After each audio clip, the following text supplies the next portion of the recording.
Nag-start po ako i-input ang USB sa laptop na dapat kailangan is 8GB. Pag-umpisa na ako mag-download ng Rufus, and this is the And ang dina-download ko ngayon is ang Windows Refresh.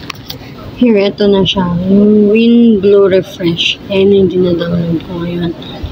And hinihintay ko lang para mapagpatuloy ko na.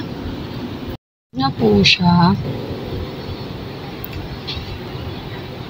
Download na po, and now balik tayo kay Rufus and select.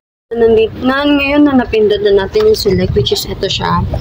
Pindutin naman natin ngayon yung dinownload natin na kanina na WinBlue Refresh yung nakalagay. And open.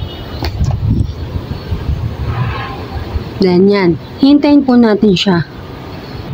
Ngayon po na pagkatapos natin hintayin na mascan yung kanina. And ngayon pipindutin naman po natin ng ready. And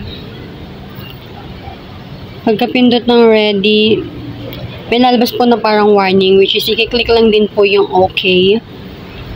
Then yan po.